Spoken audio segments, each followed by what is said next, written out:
बात यही है। मजहब के नाम पर ही ये टुकड़ी बनी है मुस्लिम। नहीं, मजहब के नाम पर कोई टुकड़ी नहीं बनी। कर्नल राठौर है हमारे यहाँ। ये टुकड़ी का क्यों? क्या मजहब के नाम पर कर्नल राठौर कोई भी टुकड़ी बनी है? मोहतरम, क्या सिख रेजिमेंट नहीं है?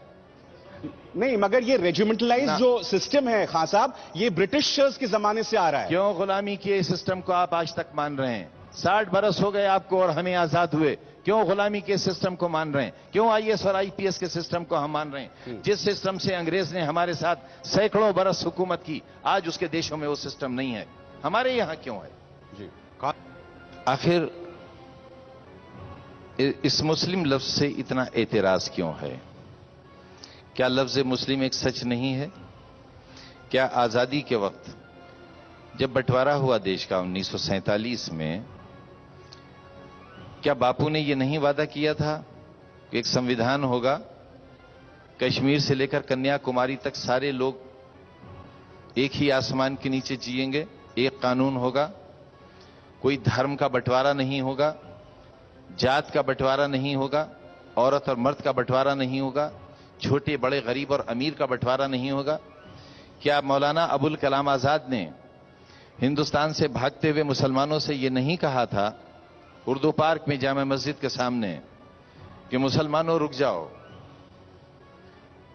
ताजमहल का हुस्न तुम्हें पुकारता है, रुक जाओ, कुतुब मीनार की बुलंदी तुम्हें आवाज देती है, रुक जाओ, जामा मस्जिद का तकद्दुस तुम्हें वास्ता देता है, रुक जाओ?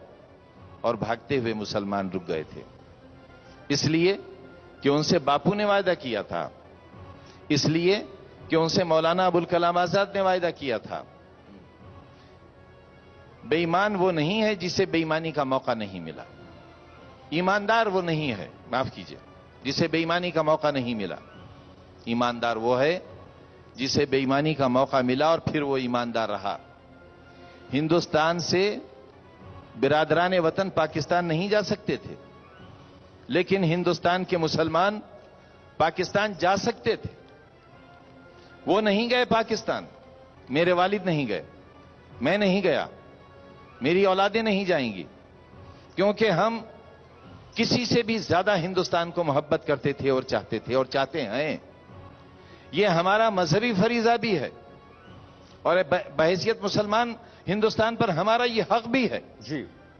और हम हिंदुस्तानी मुसलमान इस हक के बगैर जीना भी नहीं चाहते जी। दरअसल उसी हक को हम मांग रहे हैं अपने, क्योंकि बड़ी आसानी से हमें आईएसआई एजेंट कहा जाता है जी, पाकिस्तानी एजेंट कहा जाता है।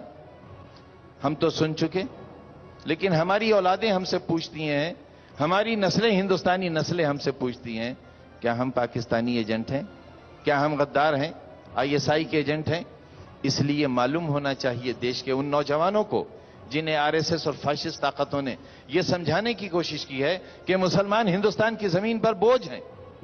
आजादी के वक्त इन्हें जाने के लिए दरवाजा खोल दिया गया था, ये क्यों नहीं गए पाकिस्तान जब धर्म के नाम पर एक देश बन गया जी। इसलिए आज ये समझाना अपने उन नौजवान बच्चों को और जवान बच्चों को समझाना जरूरी है कि बेटो, हम गद्दार नहीं हैं, हमसे नफरत मत करो, हमसे मोहब्बत करो। और ये जो कुछ भी उस दिन का बयान है हमारा, सिर्फ हमारे दिल का दर्द तकलीफ है और हम ये सीख देना चाहते हैं कि हम भी मोहब्बत किए जाने के काबिल हैं। चलिए हम